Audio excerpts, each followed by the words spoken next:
የእግዚአብሔር ክብሩ ነው ነጠላ የለበሰ ሰው መቅደሱን መምላቱ የእግዚአብሔር ክብሩ ነው ሆሳዕና በአርያም ሆሳዕና ለወልደ ዳዊት መባሉ የእግዚአብሔር ክብሩ ነው የበዓል ቀን የቤተ መቅደሱ ደጆች በምእመናን መሞላታቸው ክብሩ የእግዚአብሔር ነው ድንግል ማርያም እውነተኛውን መድኃኒት ክርስቶስን ለመውለድ የተመረጠች ሴት ሆነች ፈቃደኛም ሆነች ከሴቶች መካከል የሚተካከላት የሌለች ንዕድ ክብርት ሆነች በዓለም የማዳን ሥራ ውስጥም ተሳታፊ ሆነች ካህናት አገልግሎት የሰባኪያን የመምህራን አገልግሎት ነፍሳትን ወደ ክርስቶስ ማስጠጋት ነው ለራስ መውሰድ አይቻልም ሁሉ ሀገረ ዘቅድሜክሙ አለ በፊታችሁ ወዳለች መንደር ሂዱ አለ አሁን ወንጌል ይዘን የምንጓዘው ወደፊት ነው ብንታሰር እየተፈታን ብንወድቅ እየተነሳን ብንሰበር እየተጠገን ብንታመም እየዳንን እየተፈወስን ወደፊት ነው ወደፊት ወደ መንግስተ ሰማያት የኋላውን መተው ኦሪትን መተው ዘረኝነትን መተው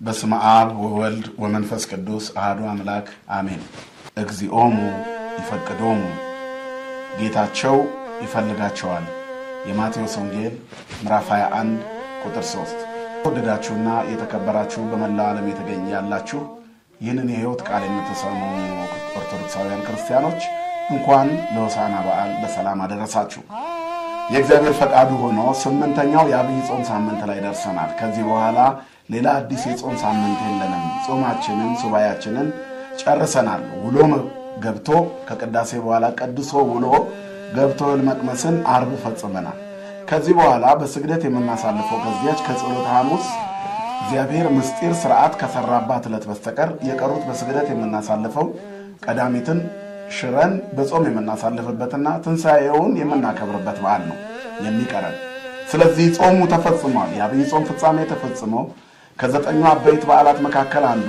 የዘንባባ በዓል የሆሳዕናን ክብረ በዓል ለማክበር ለዚህ ክብር በቅተናል ደርሰናል ለዚህ ያደረሰን የአባቶቻችን አምላክ ነው እግዚአብሔር ስሙ የተመሰገነ ይሁን የተወደዳችሁ እግዚአብሔር ቤተሰቦች የሆሳዕና በዓል ምስጢሩ ብዙ ነው እጅግ በርካታ ምስጢሮች አሉ ነገር ግን አንዳንድ ለትንሽ ደቂቃዎች ያክል የቀረውን በቤተክርስቲያን በሚፈጸሙት ሥርዓቶች ጋር አብሮ የሚነገር ስለሆነ ሁላችንም በቤተክርስቲያን ተገኝተን እንደምናከብር ተስፋ በማድረግ ጥቂት የተወሰኑ ማስታወሻዎችን ለመስጠት ብቻ ይሄንን እንጠቀምበታለን ምዕራፍ 21 ቁጥር 1 ወቀሪቦ እግዚእ ኢየሱስ ኢየሩሳሌም በዛ ቤተፋጌ እንተገቦ ደብረ ዘይት ወእምዝፈኖ እግዚእ ኢየሱስ ማርዳዩ ክሌቱ ማርዳዩ ይላል ወደ ኢየሩሳሌምም በቀረቡ ጊዜ ወደ ቤተፋጌ ሲደርሱ ጌታችን ከደቀ መዛሙርቱ ሁለቱን ላከ ወይ ቤሎሙ እንዴም አላቸው ሁሩ ሀገረ ዘቅድሜክሙ በፊታችሁ ወዳለች መንደር ሂዱ ወይ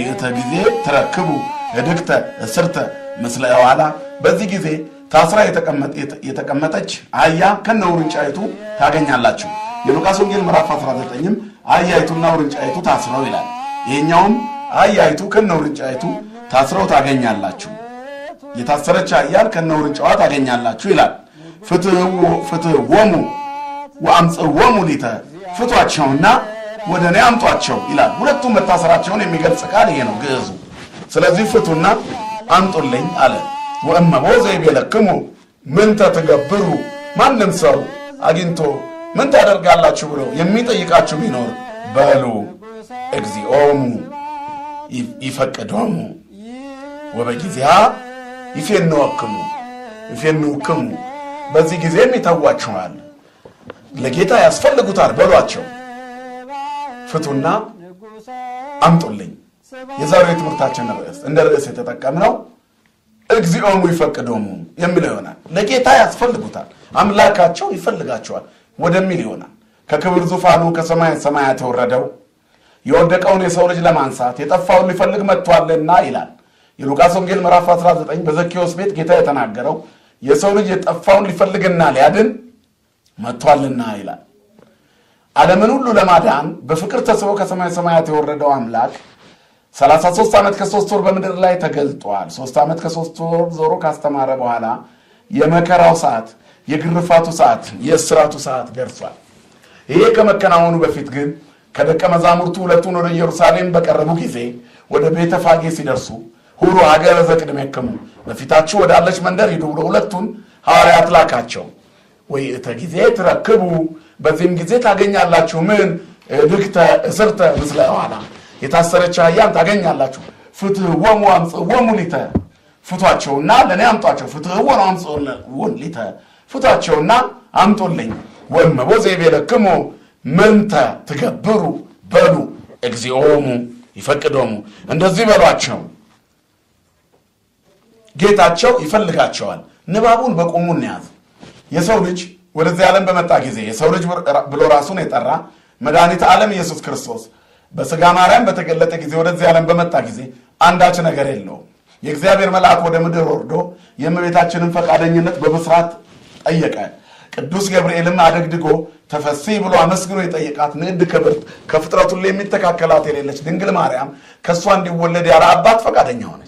እሷ በፈቀደችው መልኩ እግዚአብሔር ሰው ሆነ። ከሥጋዋ ሥጋ ከነፍሷ ነፍስ ነስቶ ሰው ሆነ። ሕመማችንን ተሸክሞ እኛን ሊፈውሰን እግዚአብሔር ሰው ሆነ። ነሳ ደዌነ ወጾረ ሕማመነ ይላል ኢሳይያስ። ደዌያችንን ተሸከመ፣ ደዌያችንን ተቀበለ፣ ሕማማችንን ተሸከመ ይላል።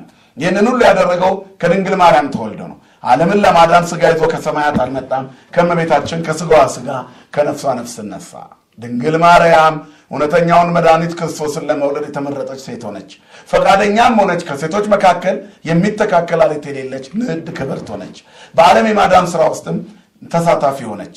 እግዚአብሔር ዓለምን ለማዳን ማንም አልተሳተፈም በሱ ማዳን ውስጥ ከእመቤታችን በስተቀር ተብሎ እንደሚነገር በርካታ ጸሐፊያንና ሊቃውንትም በክርስቶስ የማዳን ሥራ ውስጥ እመቤታችን ያላትን ድርሻ ከመግለጽ በላይ በሆነ ልዩ ቋንቋ እንደገለጹት ሁሉ ድንግል የመዳናችን ምክንያት ናት።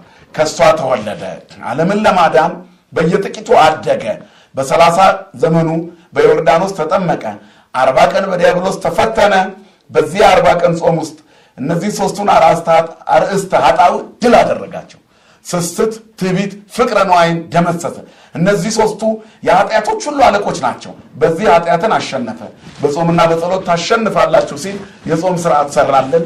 ቤተ ክርስቲያንም ጾምን ገንዘብ አድርጋ 40ውን ቀን የምንጾምበትን አብይ ጾም ታላቁ ጌታ የጾመውን ጾም ሰራችልን። እኛም 40ውን ጾም እንደ ጌታ ከዘረጋ ሳያጥፍ ከቆመ ሳይቀመጥ ሳይሆን እሱ የጾመውን አቅም ኖሮን ሳይሆን እሱ ባስተማረን መጠን በደካማ ሰውነታችን እነሆ መዋዕለ ጾሙን በሰላም ፈጽመን ለሰሙነ ሕማማት ልንደርስ ታላቅ ሆሳዕና ላይ ደርሰናል።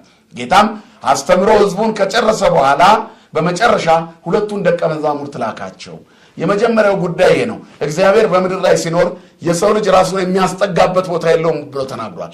ለቀበሮች ጉድጓድ ለሰማይ ወፎችም ማደሪያ ያላቸው፣ የሰው ልጅ ግን ራሱን የሚያስጠጋበት የለም ያለ ጌታ ከድንግል ከተወለደ በኋላ ማደሪያ የለውም ነበረ። ቤት እንደሌለው ሰማይን ያለ ምሰሶ መሬትን ያለ ካስማ የዘረጋ ቤት ያጡትን ሰዎች መጠለያ የሚሰጣቸው የክብር መጠለያ ፍቅራችን የሆነው ከኃጢአት ከርኩሰት መጠለያችን የሆነ አምላካችን በሱ ስር እንድናድር የፈቀደልን መዝሙረኛው ዳዊት እንደተናገረ ዘይሃድር በረድኤተ ልዑል ወይነብር ውስተ ጽላሎቱ ለአምላከ ሰማይ፣ በልዑል መጠጊያ የሚኖር ሁሉን በሚችል አምላክ ጥላ ስር ያድራል ይላል። እግዚአብሔር ሁሉን የሚያሳድር አምላክ ነው። እግዚአብሔር ያድሮሙ ለባሕታውያን ውስተ ቤቱም ይላል። ምስኪኖችን በቤቱ ያሳድራችኋል ያለ ጌታ ሁሉ በእጁ ሁሉ በደጁ የሆነ አምላክ ራሱን የሚያሳርፍበት ቦታ የለውም ብሎ በትህትና ተናገረ። ይህንን ያደረገ ታላቁ አምላክ ልዑል እግዚአብሔር የሁላችን አባት፣ የሁላችን መድኃኒት፣ የሁላችን ቤዛ አሁን ደግሞ አህያ ተዋሰ። በጣም የሚገርም የሚደንቅ ነገር ነው። ተመልከቱ። 5 እንጀራና 2 ዓሣ ከአንድ እረኛ ተውሶ ዓለምን መግቧል። የ5000 ሕዝብ መግቧል። የዓለም የሞላውን ያን ሕዝብ 5000 ሕዝብ በዛ ዘመን እጅግ ብዙ ሕዝብ ነው። ያውም ሕፃናትና ሴቶች ሳይቆጠሩ ያንን ሜዳውን ሞልቶ የነበረውን ዓለም ያንን ሁሉ ሕዝብ መገበ። 12 መሶብ አተረፈ። ከዚያ በኋላ ደግሞ እንደገና አሁን ደግሞ መድኃኒታችን ኢየሱስ ክርስቶስ ወደ ሆሳዕና ሊገባ ይህን ድንቅ የሚሆን ምሳሌ የሆሳዕናን በዓል ሊያስተምረን ወደ ኢየሩሳሌም ወደ ቤተ መቅደስ ሊገባ አህያ ተዋሰ። የታሰረች አህያ። አሁን ታሳ የቆየች አህያ ፍቱና አምጡ፣ አምላካቸው ጌታቸው ይፈልጋቸዋል አለ። ምስጢሩ ቀጥሎ የሚነገር ነው። አሁን ደግሞ እንደገና በሰው መቃብር በተውሶ መቃብር ይቀበራል። የራሱ የሚሆን የለውም። ሁሉ የእርሱ የሆነ የራሱ የለውም። ሁሉ የእናንተ ቢሆንም የኔ የምትሉት አይኑራችሁ ሲል እኮ ነው። ዝናብን የፈጠረ እግዚአብሔር አንዲት መበለትን ውሃ ለመናት እኮ። ሰማርያዊቷን ሴት፣ ምስኪኗን ሴት፣ የጎሰቆለችውን ሴት የነፍስ ውሃ ሊያጠጣት በሰማርያ ጉድጓድ ውሃ አጠገብ ውሃ ለምኗት ነበረ። እስራኤላውያንን በምድረ በዳ እህል ያዘነበ እግዚአብሔር አሁን ደግሞ 5 ገበያ ሕዝብ ለመመገብ አንድ እረኛ ላይ 5 እንጀራና 2 ዓሣ ተዋሰ፣ ተበደረ። ሁሉ የእርሱ ሆኖ እንደሌለው ሆነ። ዓለምን የፈጠረ እግዚአብሔር እንደ መጻተኛ ተቆጥሮ ቀረጥ እንዲከፍል ተደረገ። ጴጥሮስን ልኮ ከዓሣው ሆድ ውስጥ አውጣና ለእኔና ለአንተ ከፈላቸዋል። በዚህ ልክ እግዚአብሔር በምድር ላይ ኖረ። የኔ ብላችሁ የምታከማችሁት አይኖራችሁ አትበሉትም ሲል ነው። ለማትበሉት ነገር አታከማችሁ ሲል ነው። ዝም ብሎ ብዙ ረሃብተኞች ብዙ ችግረኞች ባሉባት ሀገር ሀብት ማከማቸት በእውነት የማይበሉትን መከመር ነው። የማይገቡበትን ቤት መስራት ነው። በርካታ ሰዎች በስንት ድሃ ሜዳ ላይ ወድቆ ሰማይ ጠቀስ ፎቅ ይሰራሉ። ለምስኪኑ የሚዘረጋ እጅ የላቸውም። ከዘረጉም ደግሞ ሰው እንዳያቸው በመሆን ነው። ደግ ደግ ሰዎች የመኖራቸውን ያክል ዓለም በስስታሞች ተሞልታለች። የኛ የሆነ ምንም የለም በሉ ሲል ነው። አንደኛው ይሄ ነው። ሌላው ምስጢሩ አህያይቱ ከነውርንጫዋ፣ አህያይቱ እናት ናት፣ ውርንጫይቱ ልጅ ናት። እስራኤል በፍጥረት ታሪክ ውስጥ እናት ነች። እግዚአብሔር ፍጥረትን ሲፈጥር የሰው ልጅ የተፈጠረባት ከተፈጠረም በኋላ ወደ ምድር የወረደባት የመጀመሪያው ስፍራ እስራኤል ናት። መድኃኒት ኢየሱስ ክርስቶስ የተወለደው ከጠፋው ከአዳም የተገኙ የመጀመሪያዎቹ ሰዎች የሚገኙባት ምድር እስራኤል ላይ ነው። እስራኤል ማዕከለ ምድር ናት። ከዛ በኋላ ዓለም በስታ ሙሉ ሆናል። ልጅየዋ ደግሞ አሕዛብ ናት። አሕዛብ የእስራኤል ልጆች ናቸው፣ ሌላ ፍጥረቶች አይደሉም። ፍጥረት ሁሉ የአዳም ፍጥረት ነው። በሕግ በስርዓት የኖሩት እስራኤል በኩር ሲሆኑ ሁለተኛዎቹ ልጆች ደግሞ ውርንጫይቱ እነሱ ናቸው። ፍትሕዎሙ አምጽእዎሙ ሊተ ፍትሕዎሙ አምጽእዎሙ ሊተ ፈታችሁ አምጡልኝ አለ። ወንጌል ሕዝብንም አሕዛብንም የሚፈታ መሆኑን ሲናገር ነው። እግዚአብሔር ለዓለም መድኃኒት ሊሆን መጣ። በሥጋዊ ጊዜ ከእስራኤል ቤት ከተላኩት በጎች ውጭ አልተላኩም ብሎ ይናገር ነበር ሲያስተምር ወንጌሉን።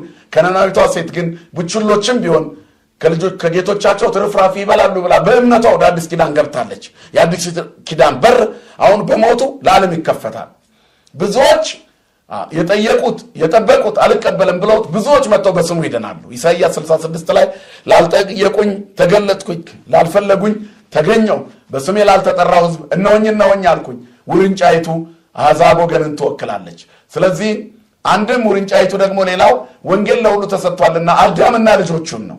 ለምን በምን ተለያየ ቢባል አይለያይም። አሕዛብ የአዳም ልጆች ናቸው። በኩር እናቲቱ በአዳም ስትመሰል ውርንጫይቱ ደግሞ በአሕዛብ ይመሰላሉ። ልጆቹ ናቸው፣ የአዳም ዘሮች ናቸው። ነገር ግን ግዝረትን ያልተከተሉ ሕግ የተሰራላቸውን ያልተቀበሉ በመንገዳቸው በራሳቸው አካሄድ በዘላልነት የተጓዙ ሁሉ ነበሩ። ክርስቶስ ግን ለሁሉ ተገልጧልና ያመኑበትን ሁሉ ሊያድን ፍትሕዎሙ አምጽእዎሙ ሊተ አለ። ወንጌል ነፃነት ናት። አሁን በብዙ ፍቱና አምጡልኝ አለ። አሁን ካህናቱ ወይንም ሐዋርያቱ የካህናት ምሳሌ ናቸው። ካህናት እግዚአብሔር ይፍታ ካላሉ በቤተ ክርስቲያን ሥጋው ደግሞ መቀበል አይቻልም። ይፍቱኝ ብለን ንስሐ ገብተን ነው የምንቀበለው። ፍትሕዎሙ ወአምጽእዎሙ ሊተ ፍቷቸውና ወደ እኔ አምጧቸው አለ። የካህናት አገልግሎት፣ የሰባኪያን የመምህራን አገልግሎት ነፍሳትን ወደ ክርስቶስ ማስጠጋት ነው። ለራስ መውሰድ አይቻልም። ሁሩ ሀገረ ዘቅድሜክሙ አለ። በፊታችሁ ወዳለች መንደር ሂዱ አለ። አሁን ወንጌል ይዘን የምንጓዘው ወደፊት ነው። ብንታሰር እየተፈታን፣ ብንወድቅ እየተነሳን፣ ብንሰበር እየተጠገን፣ ብንታመም እየዳንን እየተፈወስን ወደፊት ነው። ወደፊት ወደ መንግሥተ ሰማያት የኋላውን መተው ነው። ኦሪትን መተው፣ ዘረኝነትን መተው፣ ክፋትን መተው ነው። የታሰርንባቸው ገመዶች ውስብስብ ችግሮቻችን ናቸው። እንደ ገመድ የተተበተበ በዝሙት የታሰረ አለ፣ በሱሰኝነት የታሰረ አለ፣ በፍቅርና የታሰረ አለ፣ በክፋት የታሰረ አለ፣ በጎጥ የታሰረ አለ። ፍትሕዎሙ አምጽእዎሙ ሊተ ፍቷቸውና አምጧቸው። ፍትሕዎሙ አምጽእዎሙ ሊተ በቤተ መቅደስ የሚጸለይ ነው። ፍቷቸውና አምጧቸው። እያንዳንዳቸውን ፈታችሁ አምጧቸው። ወንጌል ሁሉን መፍታት አለባት። ወንጌላችን ዓለምን ነፃ ማውጣት አለበት። የቂም ወንጌል የለም፣ የበቀል ወንጌል የለም፣ የክፋት ወንጌል የለም፣ የእርግማን ወንጌል የለም። አሁን ብዙዎቻችን አንዳንድ ሰዎች ሕግ ጥሰው ሲስቱ ሲያጠፉ በትክክል የእግዚአብሔርን መንገድ መከተል ሲያቅታቸው ፍትሕዎሙ አምጽእዎሙ ሊተ ነው የተባለ። ፈተን ነው ማምጣት። እኛ ግን የበለጠ በእልህ እናስራቸዋለን፣ በስድብ እናስራቸዋለን። መናፍቃን ቢሳሳቱ በክፉ ቃላት ወደ ማሰር እንጂ ወደ መፍታት አንሄድም። ፍትሕዎሙ አምጽእዎሙ ሊተ ፍቷቸው፣ እናቲቱንም ልጅቷንም ፍቷቸው ነው። ስለዚህ እግዚአብሔር እኛ እንድንፈታ ያደረገበት ነው። ሌላው ከዚያ በኋላ አህዮቹ ከተፈቱ በኋላ ጌታችን መድኃኒታችን ኢየሱስ ክርስቶስ በግልጽ ወደ ኢየሩሳሌም ገባ። በአህያ ላይ ተቀምጦ ገባ። እነሆ ንጉሥሽ ይመጣል ተብሎ በትንቢት ተነግሯል። በአህያይቱ ላይ ተቀምጦ ይመጣል። ጌታችን በተወለደ ጊዜ ሰብአ ሰገል የተወለደው የአይሁድ ንጉሥ የቱ ነው የሚሰገድለት? ጦር አዝማች አይደለም፣ መሳሪያ አስታጣቂ አይደለ ሀገር ወራሪ ያልሆነው ንጉስ መጥቷል ሀገር ነፃ የሚያወጣው ንጉስ መጥቷል ልንሰግድለት መተናል ብለው ነበር ያን ጊዜ የተናገሩት ተግባራዊ ሊሆን እውነተኛው ንጉስ ባያው ርንጫ ላይ ተቀምጦ በግልጽ ወደ ኢየሩሳሌም ገባ አይሁድ ሊያስሩት ይፈልጉት ነበር ሊገድሉት ይፈልጉ ነበር እሱን ያገኘልን ሁሉ ብለው ነበር እጅ መንሻ ማዘጋጅተው ነበር ነፍሴን በፈቃዴ ያሳልፌ ልሰጣት ወይንም ልተዋት ስልጣን የእጄን ያለ እግዚአብሔር በግልጽ ወደ ኢየሩሳሌም ገባ ዓለም ሁሉ አመለከው ሁሉ አነጠፈለት ልብስ ተነጠፈለት ዘንባባ ተነጠፈለት ሁሉም ሆሳና ለወልደ ዳዊት ሆሳና በአርያም ብሩክ ዘይመጽእ በስመ እግዚአብሔር አለ ለዳዊት ልጅ ሆሳና በአርያም ሆሳና መድኃኒት በስሙ በእግዚአብሔር ስም የሚመጣ ብሩክ ነው ብለው ዘመሩለት መዝሙረኛው ዳዊት ተናግሯል መዝሙር 23 ላይ እንደተነገረ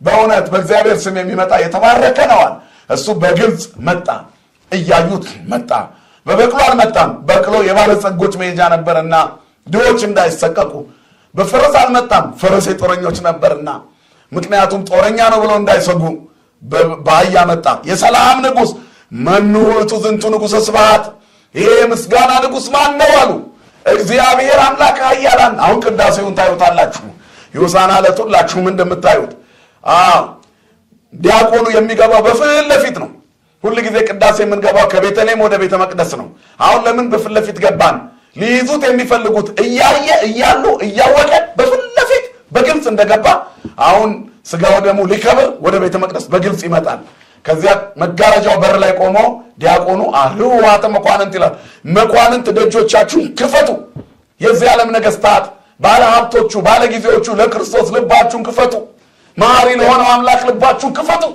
አህዋተ መኳንንት ደጆቻችሁን ክፈቱ ይላል መኑ ውእቱ ዝንቱ ንጉሠ ስብሐት የመጣው በክብር ነውና በዚህ ክብር በዚህ ምስጋና ታጅቦ የመጣው ማን ነው ይላል ቄሱ ከውስጥ እግዚአብሔር አምላክ ኃያላን ምስጢሩ እዚህ ጋር ይገለጣል በቃ የኃያላን አምላክ እግዚአብሔር ነው ዓለማዊ ንጉስ አይደለም የመጣው በአህያው ውርንጫ ተጭኖ ነው ፍትወን አንጽም ወሊተ ያለው ሙሽራይ ውርንጫ አህያይቱን ከረውንጭ ከነ ውርንጫይቱ ከነ ልጅዋ ነው አዛብና ህዝብ ሊድኑበት መጥቷልና መኳንንቶች ደጆቻችሁን ክፈቱ አለ አርሁ ሆሃተ መኳንንት ከዚያ በኋላ በጣም ደስ የሚለው የፍጥረት ሁሉ ደጅ ከፈት ይላል ዳዊት እዚህ ጋር መዝሙር 23 ላይ ወይ ተራሃዋ ሆሃተ የለም ፍጥረት የፍጥረት ሁሉ ልብ ይከፈት ለእግዚአብሔር ጉልበት ሁሉ ይንበርከክ ለእግዚአብሔር ፍጥረት ሁሉ ይዘምር ለእግዚአብሔር ነፃ ለሚያወጣው ለእግዚአብሔር እስራት ለሚፈታው ለእግዚአብሔር አሁን ቤተ እግዚአብሔር ኃይልን ልበሺ አዲስ ኪዳን መድኃኒትሽ ክርስቶስ ኃይልሽ ክርስቶስ ጉልላትሽ ክርስቶስ መጥቷል ነው በቃ ተቀደሲ ወንሲ ኃይለ ኦ ቤተ እግዚአብሔር እስመናው ንጉስኪ መጻ ብርሃንኪ ብርሃንሽ ንጉስሽ ኃይልሽ መጥቷልና ኢየሩሳሌም ሆይ ተነሽ ክብርን ልበሺ ኢትዮጵያ እንደው ተነስታ ክብሯን መቼ ነው የምትለብሰው አራግፋ የታሰረችበትን የዘረኝነት ገመድ ፈታ ልቧን ለመድኃኒት ከፍታ ነፃ የምትወጣው ሀገራችን መቼ ነው የሕፃናት ለቅሶ የሚያከትመው መቼ ነው የጭቁኖች መገፋት የሚያቆመው መቼ ነው የእግዚአብሔር ፍትሐ ግፉዓን ይወጽም ጽሩ ይላል የፍትዋን የግፉዓን መገፋት የምስኪኖች መገፋት ፍትው ከሱ የሚወጣው መቼ ነው እኛ ልባችንን ስንከፍት ካህኑ በቅንነት ሲያገለግል ሰባኪዎቹ እኛ ከልብ ስንሰብክ ዲያቆኑ በንጽህና ሲቀድስ ምእመናን ያለ ጎራ ያለ መከፋፈል ሲያስቀድሱ እግዚአብሔር በዓለም ሁሉ ሲመለክ ህዝብንና አሕዛብን ፍቱት ፍትህውን አምጽኡ ወሊተ አሕዛብንም ህዝብንም ፍቱና አምጡ ከቤተ መንግስት ፍቱልን ከቤተ ክህነትም በዘር የታሰረውን ፍቱት ከቤተ መንግስትም በጭካኔና በጎጥ የታሰረውን ፍትህውን አምጽኡ ወሊተ ሐዋርያነታችን የቤተ መንግስት ትዕቢተኞችን ልብ ማንኳኳት ትምክህተኛ ካህናትን ልብ ማንኳኳት በእውቀታቸው የተመኩትን ልብ ማንኳኳት ከሌለ ክርስቶስ የለበትም ወንጌላችን ላይ ፍትህውን አምጽኡ ወሊተ ለካህናት የተሰጠ ስልጣን ይሄ ነው መፍታት ነው ማሰር ለዲያብሎስ ልጆች በዲያብሎስ መንገድ ለተጓዙት እንጂ በክርስቶስ መንገድ ለሚመጡት እየፈቱ ማምጣት ግድ ነው ምክንያቱም እምቢ ላሉ ሰዎች የእግዚአብሔርን ሕግ ለጣሱ ሰዎች መንፈስ ቅዱስን ለሰደቡ ነው የማሰር ስልጣን ዋናው ስልጣናቸው የሐዋርያት መፍታት ነው የማሰር የመፍታት ስልጣን ተሰጥቷቸዋል ቢባል የሚያስሩት ሕገ እግዚአብሔር እንዳይጥሱ ነው ሕገ እግዚአብሔር እንዳይጣስ ይክዳሉ ያስራሉ ሕገ እግዚአብሔርን የካዱትን ያስራሉ ከመንገድ የወጡትን ያስራሉ ከዛ ውጭ ግን ፍትህውን አምጽኡ ወሊተ በዝሙት የታሰረችዋን በድንግልና ክብር አክሊል አቀዳጇት ፈታችሁ ዘፈንና ዳንኪራ ያሰራቸውን በዝማሬና በወረብ በማህሌተ ያሬድ ፍቷቸው። ራቁታቸውን የሆኑትን አልብሷቸው። እግዚአብሔር ይክበር፣ ሰይጣን ይፈር። ክርስቲያኖች የምንለወጥበት ዘመን ላይ ነው ያለነው። ሁሉ የእርሱ የሆነ እግዚአብሔር አሁን ትውልዱን ደስ ያሰኝ ዘንድ በአህያይቱና በውርንጫይቱ ላይ መጣ። ጽዮን ሆይ ደስ ይበልሽ፣ ኢየሩሳሌም ሆይ እልል በይ፣ እነሆ ንጉሥሽ ትሑት ሆኖ በአህያይቱ ማለትም በውርንጫይቱ ተቀምጦ ወደ አንቺ ይመጣል ይላል ዘካርያስ 9:9። የካህናት አለቆችና ፈሪሳውያን ሊይዙት ባሰቡበት በዚህ ቀን ጽዮን ሆይ ደስ ይበልሽ፣ ንጉሥሽ ግልጽ ሆኖ ይመጣል። ግልጽ ሆኖ መጣ። አህያይቱን ከነ ውርንጫይቱ አሕዛብና ሕዝብ የተፈቱበት ነው። ወንጌል አርነት የምታወጣ ናት። ወንጌል ነፃነት ናት። ወንጌል መልበስ ናት። ወንጌል ክብር ናት። ፍትሕ ወናምጽእ ወሊተ ፍቱ፣ ተፈቱ። በዘረኝነት የታሰራችሁ ምዕመናን፣ በጎጥ የታሰራችሁ ተፈቱ። ክርስቶስ ፈቺ ነው። በወንጌል ተፈቱ። ክፉዎች በወንጌል ተፈቱ። ዘማውያን በወንጌል ይፈቱ። ጨካኞች በርኅራኄ ወንጌል ይፈቱ። ቀማኞች በምጽዋት ወንጌል ይፈቱ። ነፍሰ ገዳዮች በማዳን ወንጌል ይፈቱ። እግዚአብሔር ሁላችንንም ይፍታን። ፍትሕ ወናምጽእ ወሊተ ፈታችሁ አምጡልኝ። ወእመቦ ዘይቤለክሙ ምንተ ትገብሩ እግዚኦሙ ይፈቅዶሙ። አምላካቸው ይፈልጋቸዋል። ዘማዊቷን ሴት አምላኳ ይፈልጋታል። አዎ ክፉውን እግዚአብሔር ይፈልገዋል ደግ ሆኖ እንዲመለስ። ቀማኛውን ልጁን እግዚአብሔር ይፈልገዋል መጽዋች አድርጎ ሊለውጠው። ወንበዴውን እግዚአብሔር ይፈልገዋል ርኅሩህ እንዲሆን። ዘረኛውን እግዚአብሔር ይፈልገዋል የዘረኝነት ሸለፈቱን ተገፎ የአንድነት ልብሱን እንዲለብስ። እግዚአብሔር ክፉን ሁሉ ይፈልገዋል። ክፉዎች አሁን ልብሳችሁን አውልቁት፣ የክፋት ልብስ ይውለቅ፣ የምስጋና ልብስ ይለበስ። የክብር ንጉሥ ማን ነው አሉ። ምድሩ ሁሉ በምስጋና ተነቃነቀ። ኢየሩሳሌም ድብልቅልቋ ወጣ። እግዚአብሔር በአህያይቱና በውርንጫይቱ ተቀመጠ። በግልጽ መጣ። እንዴ የምንፈልገው መጣ አሉ። ሁሉም ሕዝብ ደስ አለው። አይሁድ ብቻ ተከፉ። ሰው ሁሉ ደስ ብሎት የሚከፋ እኮ አለ። ቅዳሴው ሲቀደስ፣ መስዋዕቱ ሲሰዋ፣ ወረቡ ሲወረብ፣ መዝሙሩ ሲደምቅ፣ እግዚአብሔር ሲመለክ የሚከፋው ሰይጣን ነው። ዳዊት ተናግሯል። አንሰ በጽድቅ ርዕይ ገጸከ ወጸግብ በርዕየ ስብሐቲከ መዝሙር 16። እኔ ግን ክብር ሳይ ደስ ይለኛል። እኔ ግን አንሰ እጸግብ በርዕየ ስብሐቲከ ክብርህን ሳይ እጠግባለሁ። ወጸግብ በርዕየ ስብሐቲከ አንሰ በጽድቅ ርዕይ ገጸከ እኔ ግን በጽድቅ ፊትህን አያለሁ። ወጸግብ በርዕየ ስብሐቲከ በምስጋናም በክብርህም ደስ ይለኛል። ሲቀደስ ሕዝቡ መቅደሱን ሞልቶ መርገጫ ጠፍቶ አካባቢው ፓርኪንግ ጠፍቶ ጭንቅንቅ ሲል ደስ ይበላችሁ። የእግዚአብሔር ክብሩ ነው ነጠላ የለበሰ ሰው መቅደሱ መምላቱ። የእግዚአብሔር ክብሩ ነው ሆሳዕና በአርያም ሆሳዕና ለወልደ ዳዊት መባሉ። የእግዚአብሔር ክብሩ ነው የበዓል ቀን የቤተ መቅደሱ ደጆች በምዕመናን መሞላታቸው። ክብሩ የእግዚአብሔር ነው። በዚህ የሚያገኝ ፓርቲ የሚያገኝ መንግስት የለም። የሰማዩ መንግስት ነው ክብር ልዕልናው። በጦርና በገዥነት በስልጣንና በቀረጥ መሰብሰብ በሕግ ማውጣትና በልዩ ልዩ አገልግሎት ህዝባቸውን ይመሩ የነበሩ ፈሪሳውያን ሊቀማቸው የመጣ መስሏቸው ነበር። እሱ ግን የዚህ ዓለም ንጉሥ አለመሆኑን በአህያ ላይ ተቀምጦ አሳየ። ነፍሳትን ሊሰበስብ እንጂ ሊጨቁን የመጣ ምድራዊ ገዥ አይደለም። ጊዜ ደርሶት ኤክስፓየር አድርጎ ከሚወረድበት ወንበር የሚወርድ አምላክ አይደለም። ወንበሮች ሁሉ ኤክስፓየር ያደርጋሉ። የዛሬ 50 ዓመት የነበሩ ነገስታት የሉም። የዛሬ 10 ዓመት የነበሩም የሉም። የዛሬ ከዚህ በኋላም አሁን ያሉትም ወደፊት አይኖሩም። ያልፋል። ትውልድ ያልፍ፣ ትውልድ ይተካል። ትውልድ ያልፋል፣ ትውልድ ይተካል። ህይወት እንደዚህ ነው። በትውልድ ያልፍና በትውልድ ይተረፍ ውስጥ አለ። እግዚአብሔር ግን በትውልድ ያልፍ ውስጥም ንጉሥ ነው፣ በትውልድ ይተረፍ ውስጥም ንጉሥ ነው። እግዚአብሔር ንጉሥ ውእቱም ቅድመ ዓለም። እግዚአብሔር ከዓለም አስቀድሞ ንጉሥ ነው። እግዚአብሔር ያልነገሰበት ዘመን የለም። ምድራውያን ነገስታት ንጉሥ ለመሆን ተከታይ ህዝብ ይፈልጋሉ። እግዚአብሔር በባህሪው ንጉሥ ነው። እምቅድመ ዓለም ወእስከ ለዓለም ሀሎ እግዚአብሔር በመንግስቱ፣ እግዚአብሔር በመለኮቱ፣ እግዚአብሔር በትስልስቱ ይላል። የማይነግስበት ዘመን የለም። ያልደገሰበት ዘመን የለም። ለቀዳማዊነቱ ጥንት ለዳህራዊነቱ ፍጻሜ የለውም። እግዚአብሔር ንጉሥ ነው። የምድር ሰዎች ስልጣኔን ነካብኝ ብላችሁ ኤክስፓየር ዴት ያለው ስልጣናችሁ ላይ የዘላለም ክብራችሁን አትጡ። መኳንንት ደጆቻችሁን ክፈቱ። አርዋተ መኳንንት ደጆቻችሁን ክፈቱ። የተቀመጣችሁበት ወንበር የውስጣችሁ ሰውነት በበሽታ ሲላወስ ይቆማል። እግዚአብሔር ግን ብትታመሙም አይቆምም፣ ብትሞቱም አይቆምም። ብንኖርም ብንሞትም የእግዚአብሔር ነን ክርስቲያኖች ከሆንን። ስለዚህ መኳንንት ደጆቻችሁን ክፈቱ፣ እግዚአብሔር ይፈልጋቸዋል። በትዕቢት ወንበር ላይ የተቀመጠውም እግዚኦሙ ይፈቅዶሙ አምላኩ ይፈልገዋል።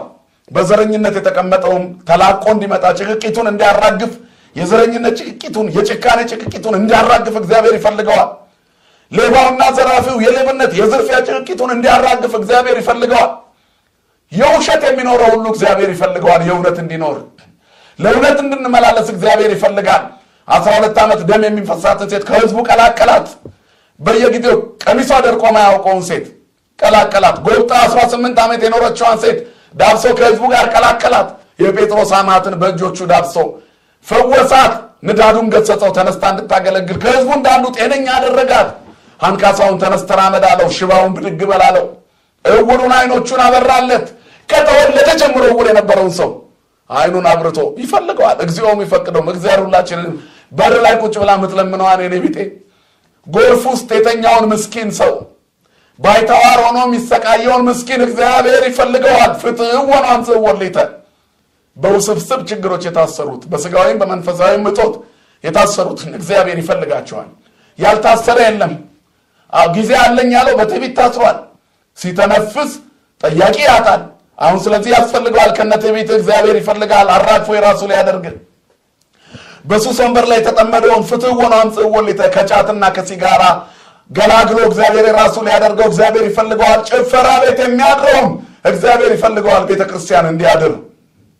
የሌሊቱ ጩኸት ወደ ሌሊት አገልግሎት እንዲለወጥ በማለተ ያሬድ በእልልታ እንዲያድር እግዚአብሔር ይፈልገዋል። መልካቸውን ውበታቸውን ጊዜያዊ ሰውነታቸውን ለኃጢአት ያስረከቡ ምስኪኖችን እግዚአብሔር ይፈልጋቸዋል።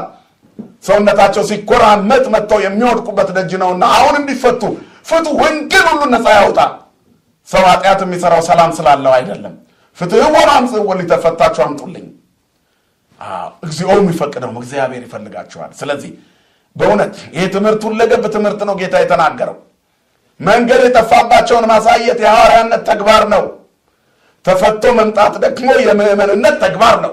አህያዋ አልተራገጠችም። ስለዚህ የኢየሩሳሌምን መንገዶች በምንጣፍ ተራመደች። ህዝቡ አመሰገነው፣ አገለገለው። ስለ አህያይቱ የሚነገር ታሪክ አለ በህንድ ኦርቶዶክስ ቤተክርስቲያን ባለው ትርጓሜ። አህያይቱ በማግስቱ ይላል እናቷን ውርንጫይቱ እማዬ ትላንት ህዝቡ አመስግኖ አንጥፎልን ዘንባባ ከፊታችን እያነጠፈ ሆሳና ብሎ ዘምሮ የለ እንዴ ዛሬ እንሄዳለች። አይ ልጄ እኔ አልሄድም አለቻት።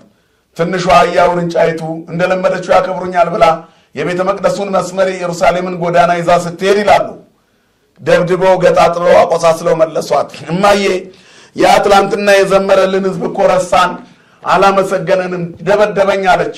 ምን ነው ሰው በአንድ ቀን ተለወጠ? አይ ትላንትና እኮ ብቻሽን አልነበርሽም፣ አንቺ ላይ የተቀመጠው ንጉሱ ስለነበረ ነው የከበርሽው። አሁን ብቻሽን ነሽ። ሞገሳችን እግዚአብሔር ከኛ ጋር ሲኖር ነው። አያችሁ፣ የተፈለገው ትምህርት ይሄ ነው። ባያችሁና በውርንጫይቱ በእናቲቱና በልጅቱ መካከል ያለው ትርጉም እግዚአብሔር በጸጋ እንዲቀመጥብን ንጹሃን እንሁን፣ እንፈታ። የተፈታ ህዝብ ላይ እግዚአብሔር ይቀመጣል። ከምቀኝነት የተፈታ፣ ከክፋት ከተንኮል የተፈታ፣ ከሴረኝነት የተፈታ፣ ከሐሜት ከጥንቆላ ከመተት የተፈታ፣ ከዘረኝነት ከጎጠኝነት የተፈታውን ህዝብ እግዚአብሔር ይፈልገዋል። ተፈቱ ምዕመናን። አትራገጡ። ካህናቶቻቸውን መምህራኖቻቸውን የሚራገጡ የንስሐ አባቶቻቸውን በንግግር እየዘለፉም ይራገጡ። ሂዱ ፍቱ ተብሎ የተላኩ ካህናትን ዘልፈው ነቅፈው ንቀው የሚኖሩ እኮ ምዕመናን በርካታ ናቸው። አህያይቱ ምስኪን ናት። መታሰር ሰልችቷታል። ኃጢአት ከሰለቸ ወደ ንስሐ አባት ይፍቱኝ በል። እግዚአብሔር ይፍታን ሁላችንንም። ስለዚህ እግዚአብሔር በእኛ ላይ በጸጋ እንዲቀመጥ መፈታት አለብን ከተለያዩ ውስብስብ ችግሮች እና ገመዱ ኃጢአት ነው። አህያይቱ አዳም ናት። የአዳም ምሳሌ ናት እናቲቱ። አዳም የፍጥረት ሁሉ የመጀመሪያው አባት ነው። ወይንም እስራኤል ናት። ቤተ እስራኤል ነች። ክርስቶስ ለቤተ እስራኤል ቀድሞ መጣ። ውርንጫይቱ ቤተ አሕዛብ ናት። ለዓለም ሁሉ ተረፈ። ትንቢቱ የተነገረላቸው እስራኤል ስለ ምድራዊ ንግስና አሰቡ። ዓለም ሁሉ ሲደሰት አይሁድ ከፋቸው። ኧረ ህዝቡ እኮ እየጮኸ ነው አስቆመው አሉት። ሕፃናቱ ሁሉ ጡት የሚጠቡት ሆሳዕና ለወልደ ዳዊት ማፈ ደቂቅ ወሕፃናት አስተዳለው ከስብሐተ ይላል መዝሙር 8 ላይ። ስለዚህ ከሕፃናትና ጡት ከሚጠቡ አንደበቶች ምስጋናን አዘጋጀ። አፋቸውን ያልፈቱ በምስጋና ፈቱ። ከዚህ በኋላ አይሁድ አስቁም አሉት። እነዚህ ዝም ቢሉ አለ ሞገስ ያለው መልስ ሰጣቸው። ድንጋዮች ይዘምራሉ አለ። የድንጋይ ልብ ለስልሶ ሆነ ሆሳዕና በአርያም አለ። ክፉዎች አይሁድ ከድንጋይ ተነከሩ። ድንጋይ ሲጠነክር ድንጋይ ሲለሰልስ እስራኤል ድንጋይ ሆነ። ለምስጋና ድንጋይ የሆኑ ሰዎች አሉ። አንደበታችን አርሁ አተመቋን ልባችሁን ክፈቱ በምስጋና ነው መልእክቱ። እና ምዕመናን በዓሉ የክብር በዓል ነው። አብይ በዓል ነው። ትልቅ በዓል ነው። በዘንባባ ዝንጣፊ ልብሳቸውን እያነጠፉ አስገብተውታል። ግን ክርስትና ዘለቄታነት ያስፈልገዋል። አሁን ወደፊት ደግሞ የሚመጣው መከራ እንደሚጠብቀው ያውቃል ክርስቶስ። የዘንባባው እልልታ ሆሳዕና ሆሳዕና የሚለው ዝማሬ ስቀለው ስቀለው ስቅሎ ስቅሎ በሚል እንደሚቀየር ያውቃል። የዘንባባው ዝንጣፊ ወደ ጦር ወደ ዱላ እንደሚቀየር ያውቃል። ልብሳቸውን ያነጠፉለት ግፈፈ ብሎ ልብሱን ገፈው እንደሚሰቅሉት ያውቃል። ተቃውሞ እየበረታ ሄደ። አዘመሩለት። ድንጋዮች ተከፍተው አመሰገኑ። አይሁድ ድንጋይ ሆኑ። እግዚአብሔር ከድንጋይ ልብነት ይሰውረን፣ የተከፈቱ አለቶችን ያደርገን፣ በዓሉን በዓለ ፍስሐ ያደርግልን። ከተለያዩ ስብስብ ችግሮች እግዚአብሔር እኛንም ይፍታን። በአልጋው ላይ ታሞ የተኛውን እግዚአብሔር በዚህ ሰዓት በጤንነት ይፍታልን። በፍትህ ማጣት የታሰረውን ምስኪኑን ፍትህ ይስጥልን። በኃጢአት በዝሙት በርኩሰት የታሰረውን ትውልድ ሁሉ ይፍታልን። በዓሉን በዓለ ፍስሐ ያደርግልን። ለብርሃነ ትንሣኤው በሰላም ያደርሰን፣ ይቆየን። ወስብሐት ለእግዚአብሔር ወለወላዲቱ ድንግል ወለመስቀሉ ክቡር አሜን።